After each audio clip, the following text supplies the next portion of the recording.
इतनी प्यारी पत्नी हो उसे भेद बताना ना चाहिए। चाहे कितना बैरी भाई हो पर उससे भेद छुपाना ना चाहिए। बेटी चाहे कितनी लाडली हो उसे घर घर डुलाना ना चाहिए। और बेटा चाहे कितना प्यारा हो उसे सर पे चढ़ाना ना चाहिए। ये बुजुर्गों की कहावतें हैं। स्त्री को कोई बात बताई तो कोई गुनाह नहीं कर दिया, लेकिन बात बताने के बाद यदि आपने ये कह दिया ना कि किसी को मत बताना, तो समझिए सबसे बड़ा गुनाह हो गया।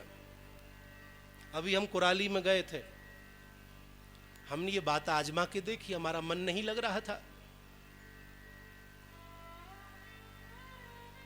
कुराली में हमने कुंडली देखी, ज्योतिष।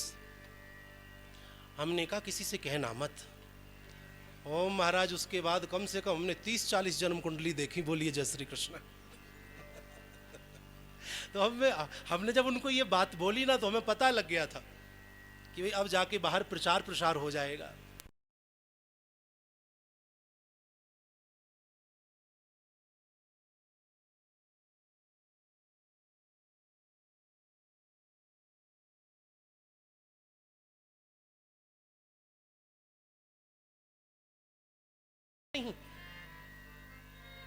तभी भगवान ने आवाज लगाई, क्या गुरु चेला बतिया रहे हो, दान देना या चलें? आया महाराज, आया आया। बलि पहुंचा। संकल्प करो। आखिरी चाल शुक्राचार्य की। करमंडल की नलिका में भंवरा बन के बैठ गए। ना जल गिरेगा, ना संकल्प होगा, ना चेला लुटेगा। भगवान तो सर्व अंतर्यामी हैं। कुसा के आसन में से एक कुसा निकाली और करमंडल की नलिका में जैसे ही 2-4 बार आगे पीछे की, शुक्राचार्य जी की एक आंख पधार गई, फूट गई। भगवान ने बताया कि कोई सत्कर्म कर रहा हो तो उसकी टांग नहीं खींचनी चाहिए। बहुत से लोग ऐसे होते हैं कि दानी दान कर रहा है, लेकिन दूसरों को लगता है ये क्यों कर रहा है। कोई कथा करा रहा है तो दूसरों को लगता है ये करा क्यों रहा है, क्या जरूरत है।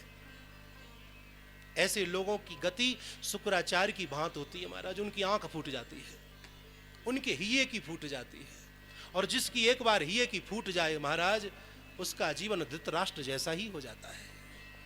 इसीलिए सदैव याद रखिए, कोई सत्कर्म करे तो उसे रोकना नहीं चाहिए, बल्कि उसको बढ़ावा देना चाहिए। अरे भैया बहुत अच्छी बात है, भैया ये तो बड़े आपके सौभाग्य हैं कि आप कथा की